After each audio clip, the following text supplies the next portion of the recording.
This is something I've never told anyone, not in its entirety.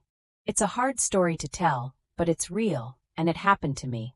The weight of the crystal champagne flute felt obscene in my hand, cold and heavy against my clammy skin. We were standing around the enormous reclaimed oak dining table I had spent 6 months restoring, its surface gleaming under the soft light of the chandelier. My husband, Mark, clinked his glass for attention, his smile a familiar, polished veneer I was only just beginning to see as a mask. He was celebrating his promotion to senior vice president, and our Soho loft was filled with his colleagues, their laughter echoing off the exposed brick walls. He raised his glass, his eyes finding mine for a fraction of a second before sweeping across the room. "To new beginnings," he announced, his voice smooth as velvet, "and to leaving behind the things that no longer serve us." Then his gaze landed on a stunning brunette near the fireplace, a woman I'd never seen before, and he smiled. "Chloe, my love, this is all for you. If you genuinely enjoy our stories, please subscribe to the channel, tell us where you're from, and what time it is right now. It's always fascinating to know how far our story flows." The world tilted. The buzz of conversation faded into a dull roar, like the sound of the ocean through a seashell. "Chloe, his love." The words didn't compute. I looked at Mark, my husband of 10 years, the man I'd dropped out of architecture school to support, the man whose every success was built on the foundation of my sacrificed dreams. His face was a mask of triumphant glee. He wasn't just leaving me. He was executing me, right here in front of everyone, on the very table my hands had bled to restore. Someone next to me gasped. A woman from his firm, Janice, put a hesitant hand on my arm. My own glass slipped from my numb fingers, not shattering, but landing with a dull thud on the Persian rug, champagne splashing across the silk threads like a spreading stain. Mark didn't even flinch. He just continued, his voice dripping with condescending pity. "Alara and I have decided to part ways. She's been a wonderful part of my journey. But my future," he said, walking over to Chloe and wrapping an arm around her waist, "is with someone who understands the scale of my ambitions." He then delivered the final, crushing blow, looking directly at me with eyes as cold and empty as a winter sky. "And as a gesture of my gratitude for her years of support, I've ensured the sale of this loft closed this morning. The proceeds will give her a soft landing. She'll need it. She'd never survive without me." The room was silent, save for the hum of the HVAC system. He hadn't just left me. He had erased me. He had sold our home out from under me without my knowledge, and announced it at a party celebrating his life, a life I was no longer a part of. The people in that room, people who had eaten dinners at my table and admired my design work, now stared at me with a mixture of pity and morbid curiosity. I was no longer Alara, the host, the wife. I was a spectacle, a ghost at my own wake. I remember walking through the crowd, their bodies parting for me like I was a leper. I didn't run. I didn't scream. I walked straight to our bedroom, his bedroom now, I guess, and packed a single bag. As I left the loft for the last time, I could hear the party resuming behind me, the volume slowly rising as my irrelevance was confirmed. That night, I didn't stay in a hotel. I couldn't afford one. I slept in my 10-year-old Honda Civic, parked under the humming orange lights of a 24-hour strip mall in Queens, the feeling of the cheap polyester seat cover a constant, scratchy reminder of how far I had fallen. He was right about one thing. I had no idea how I was going to survive. The first week was a blur of cheap motel rooms paid for with the dwindling balance on my credit card, the kind of places with cigarette burns in the bedspreads and the constant scent of bleach failing to mask years of transient despair.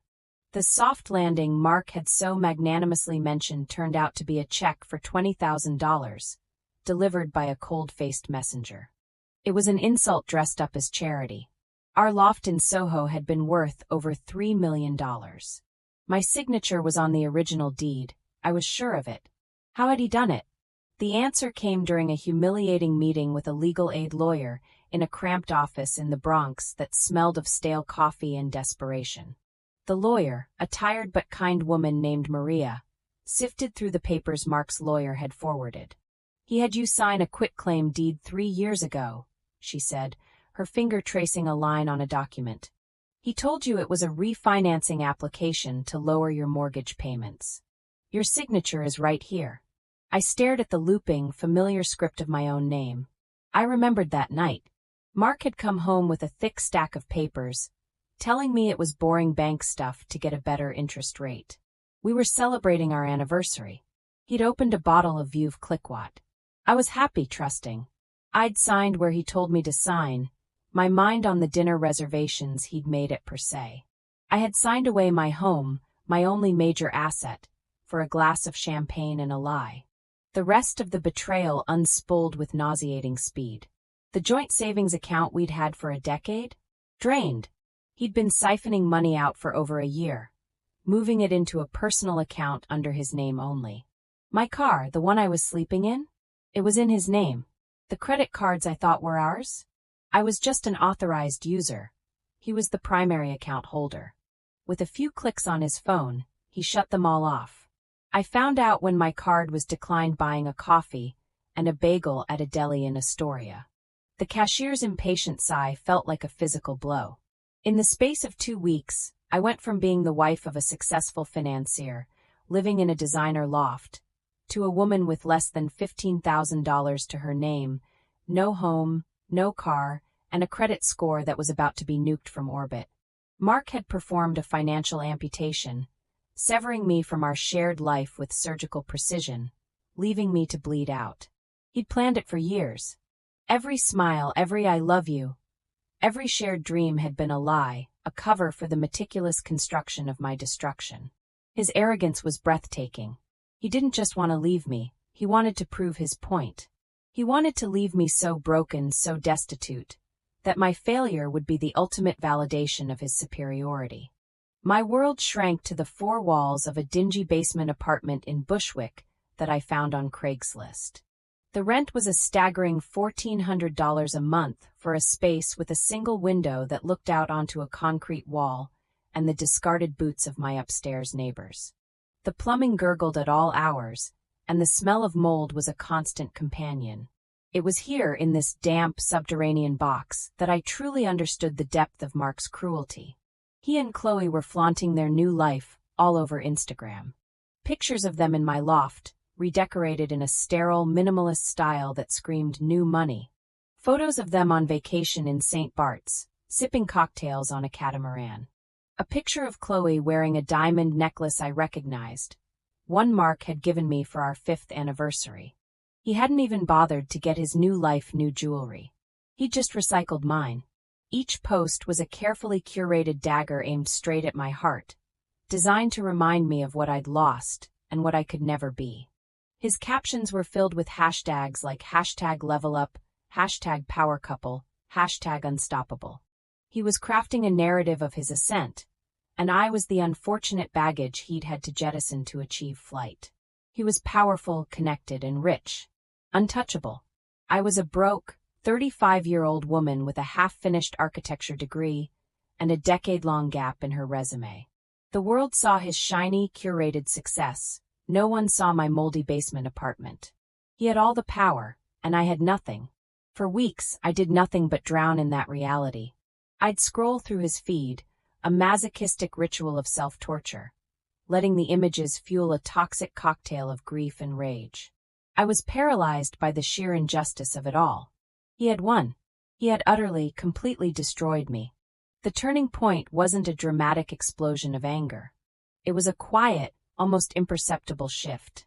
It happened on a rainy Tuesday. I was walking aimlessly through my neighborhood, the kind of soul-crushing Brooklyn drizzle that seeps into your bones. I passed a thrift store, its windows cluttered with the forgotten detritus of other people's lives. And there, on the curb, waiting for the sanitation truck, was a chair. It was a mid-century wingback, its bones elegant and strong, but its upholstery was shredded, stained, and sun-bleached. One of its legs was broken, causing it to list to the side like a wounded animal. It was discarded, deemed worthless, left out in the rain to rot. I saw myself in that chair. Broken, cast aside, left for dead. Something inside me snapped. Not with a bang, but with a clean, quiet break. It was the breaking of despair. I stood there in the rain for a full minute, then I walked over, and with strength I didn't know I possessed, I dragged that chair through the wet streets, down the rickety steps, and into my basement apartment. It took up nearly a quarter of the floor space. It was absurd, and it was the first thing that had felt right in months. That night, I didn't scroll through Mark's Instagram. I used my last $70 to buy a toolkit, fabric stripper, and wood glue from the hardware store. I started working. I stripped away the rotten fabric, pulling out hundreds of rusty staples with a pair of pliers until my fingers were raw and bleeding. I tore it down to its skeleton, its bare, beautiful frame. I saw the good bones beneath the decay. And as I worked, I began to see my own. For the next 2 months, that chair became my entire world. I researched joinery techniques on YouTube to fix the broken leg. I spent hours sanding the wood, feeling the grain come back to life under my hands. I found a roll of beautiful, deep emerald velvet fabric in the garment district, a remnant I could actually afford. I taught myself how to upholster, how to do the diamond tufting on the backrest, my stitches clumsy at first, then growing more confident. Every bit of focused work was a rebellion. Every perfectly placed tack was a tiny victory.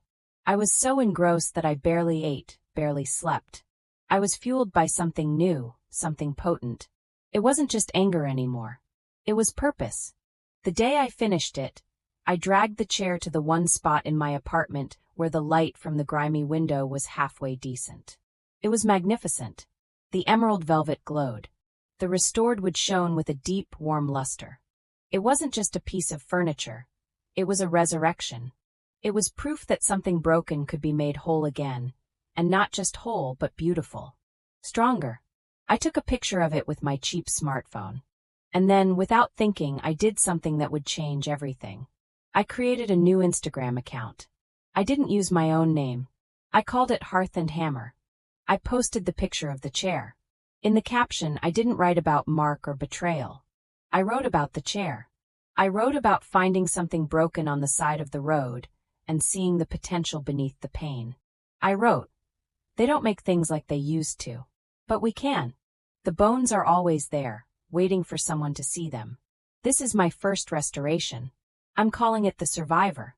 I put my phone down and fell into the first peaceful sleep I'd had in months. When I woke up, the post had 17 likes and 3 comments. One of them said, "This is beautiful. The chair and the story. Keep going." So I did. My life found a new rhythm, dictated not by Mark's social calendar, but by the hunt for discarded treasures. I became a scavenger, a connoisseur of curbside potential. I haunted flea markets in Chelsea, stoop sales in Park Slope, and the dusty back rooms of antique shops in the Hudson Valley. My tiny apartment became a chaotic workshop, filled with the smell of wood stain and mineral spirits. Hearth and Hammer grew slowly, organically. I posted before and after pictures of my projects. A dilapidated Art Deco vanity I found in an alley, a set of rickety Danish dining chairs, a massive, water-damaged mahogany armoire that I transformed into a stunning bar cabinet. I wasn't just showing the finished product. I was documenting the process. I filmed short videos on my phone, showing my hands, stained and calloused, sanding down wood, stretching fabric, meticulously applying varnish. I told the stories of the pieces, where I found them, what I imagined their history to be. I was vulnerable and honest. I talked about starting over, about the catharsis of building something with my own 2 hands. I never mentioned Mark by name, but my story was woven into the grain of every piece I restored. My followers connected with it. They weren't just following a furniture account. They were following a story of resilience. The comments changed from "nice work" to "your journey is so inspiring," and "you're making me want to fix my own broken things." The page grew from hundreds of followers to thousands, then tens of thousands. Local design blogs started featuring my work. Small commissions started trickling in. First, it was a neighbor who wanted her grandmother's rocking chair redone. Then, a coffee shop in Williamsburg hired me to build their communal tables from reclaimed factory lumber. Each project earned me a little more money, a little more confidence. I was finally able to move out of the basement apartment and into a small but sunny live-work loft in Red Hook, with huge industrial windows that flooded the space with light. For the first time in a year, I felt like I could breathe. Of course, it was only a matter of time before Mark found me. The notification popped up on my phone one evening as I was applying a final coat of wax to a beautiful walnut credenza. Mark_Preston_VP started following Hearth and Hammer. My blood ran cold. He was here. He had found his way into this sacred space I had built for myself. A few minutes later, a DM arrived. It was just one sentence. "Cute hobby, Ellie. Glad you found something to keep you busy." The condescension was so thick I could taste it. He still saw me as a child playing with dolls. He couldn't see the business I was building, the community I had cultivated, the life I was forging. He saw a pathetic little project, and it amused him. That message was meant to put me back in my place, to remind me that his world was one of billion-dollar mergers and mine was one of dusty old furniture. But he made a critical mistake. He thought I was still the woman who had signed those papers without reading them. He didn't realize that in my workshop, surrounded by my tools and my reclaimed wood, I had been reforging myself into someone else entirely. His mockery didn't break me. It focused me. It was at that moment that the quiet satisfaction of my new life coalesced into a cold, hard, diamond-sharp plan. It was no longer enough to survive. I was going to win. And I was going to use the world he valued so much, the world of optics, of online perception, and of public reputation, as my weapon. The war had just begun. My plan required a bigger canvas. My small commissions were paying the bills, but to execute the kind of public spectacle I had in mind, I needed a stage. I found it in an online auction for distressed properties. It was a house. A fire-damaged, derelict, but architecturally stunning Victorian brownstone in Cobble Hill, Brooklyn.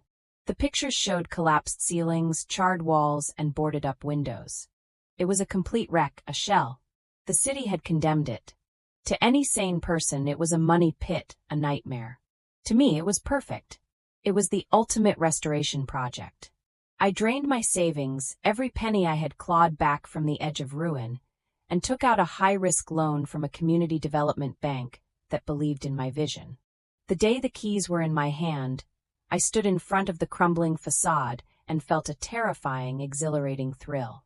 This house would be my masterpiece and my weapon. I launched the project on Hearth and Hammer with a single dramatic photo of me standing in the ruined doorway, sledgehammer in hand. I called it the Phoenix Project. "They say she's a teardown," I wrote. "They say she's not worth saving. I think she just needs someone to see her bones. We're going to bring her back to life together." The Phoenix Project became a sensation. I documented every single step of the process. I didn't just show the pretty parts. I showed the brutal, backbreaking work. I live-streamed the demolition, clouds of century-old plaster dust billowing around me.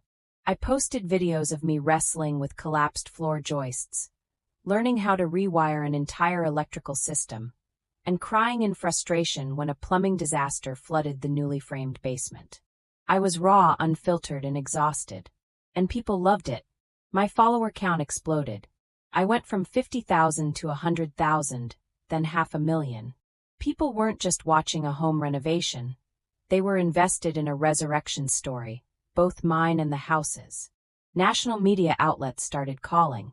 I was featured in Apartment Therapy, Architectural Digest, and even a segment on Good Morning America. The narrative was irresistible. The woman who lost everything, who literally rebuilt her life from the ashes of a ruined house. Of course, in every interview, I was asked about my past life. I was careful. I never said Mark's name. I just smiled and said, "I went through a difficult divorce. I learned the hard way that you have to be able to build your own foundation. This house is my foundation." Meanwhile, Mark was watching. I knew he was. My analytics showed a single, persistent viewer from the IP address of his financial firm's headquarters. He watched every video, every story. I could feel his gaze from across the city. His DMs had stopped, but his presence was a constant, silent pressure. He was watching me build something real, something celebrated, while his own online presence remained a hollow feed of expensive watches and soulless corporate events. His power was based on money, but mine was becoming something different: influence, authenticity, and a story that resonated with millions. The final piece of my plan fell into place through an old connection. A friend from college who had gone into forensic accounting reached out after seeing my story on the news. We had lunch, and I told her everything: the quitclaim deed, the drained accounts, the sheer malice of it all. She was furious on my behalf. "Men like that, they think they're untouchable," she said, her eyes glinting. "But they always get sloppy. Arrogance is a blind spot." On a hunch, I gave her the few old financial statements I'd managed to keep from my marriage. A week later, she called me, her voice electric. "Ellie, you're not going to believe this. I found it. It's not just what he took from you. It's what he's taking from everyone else." Mark's new private equity fund, the one that had paid for his promotion and his life with Chloe, wasn't just successful. It was a fraud, a sophisticated Ponzi scheme. He was using money from new investors to pay off the old ones, all while skimming millions off the top to fund his lavish lifestyle. The smoking gun, the seed money he used to start the fund, it came from our joint savings account, the one he had illegally drained. He had built his glittering new life on a foundation of stolen money, starting with mine. My friend helped me compile everything into a neat, undeniable dossier of evidence: bank transfers, shell corporations, forged documents. It was a work of art in its own right, a meticulously constructed blueprint of his downfall. I had the evidence. I had the platform. I had the stage. It was time for the final act. I announced a date for the grand reveal of the Phoenix Project. It would be a live-streamed event, a final tour of the finished house. The hype was immense. My followers, who had watched this house rise from rubble, felt like they were part of it. Brands clamored to sponsor the event. A major streaming service even bought the rights to create a docu-series about the project. The night of the live stream, I was standing in the foyer of the brownstone. It was breathtaking.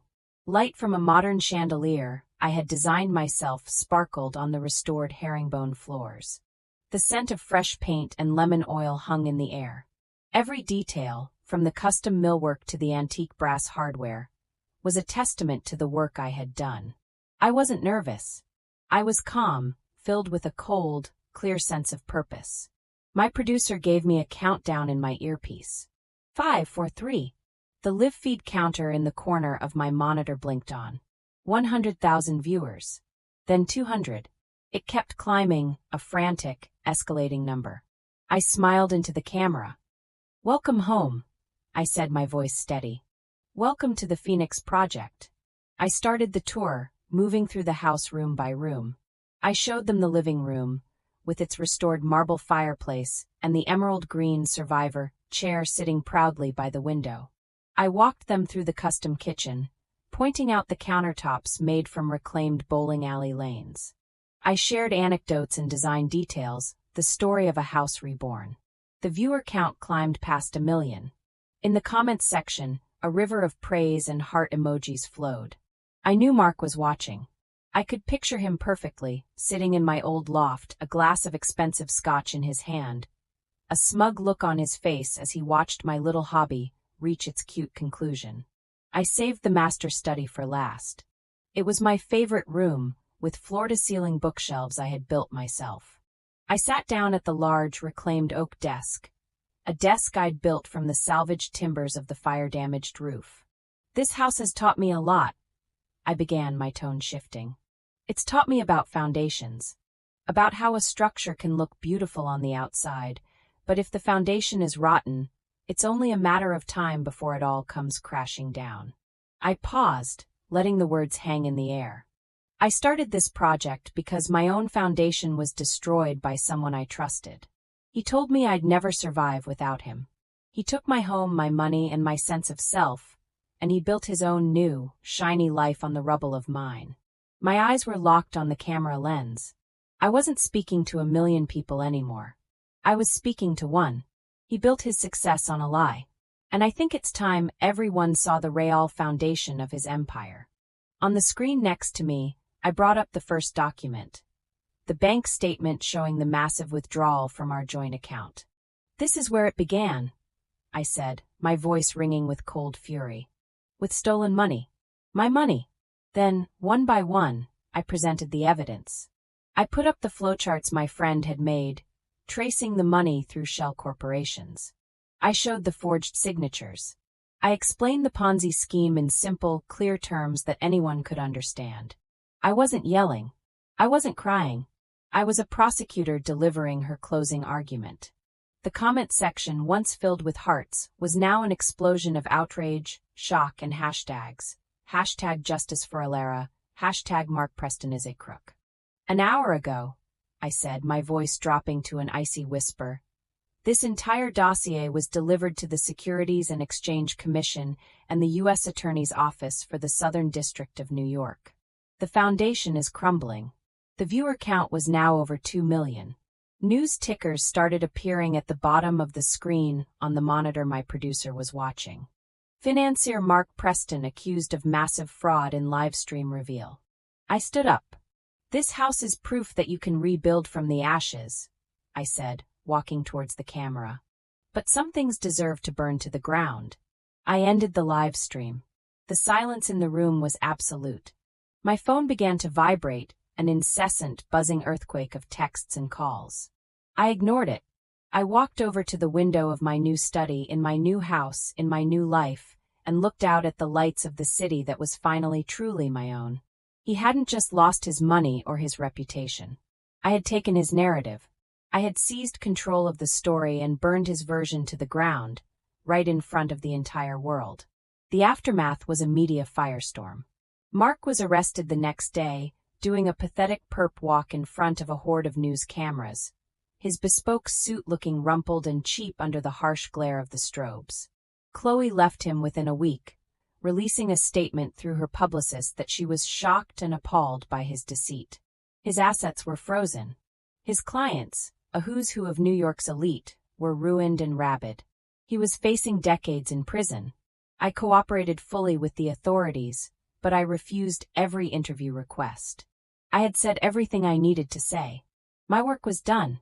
Hearth and Hammer became a phenomenon. The docu-series was a smash hit. I launched a line of restoration tools, a furniture collection, and started a foundation to help women who were victims of financial abuse. I had built a life so much bigger and more meaningful than the one he had stolen from me. A life he could now only watch from a prison cell, on a tiny communal television, if he was lucky. It's been 5 years. My company is thriving and I'm happy. I found a quiet, steady love with a man who celebrates my strength instead of fearing it. But sometimes late at night, when I'm alone in the quiet of my beautiful solid house, I'll check the analytics on my website. And I'll see it. A single, recurring IP address, pinging my page from a computer lab in the Otisville Federal Correctional Institution. He's still watching. And he'll be watching for the next 25 years. The end.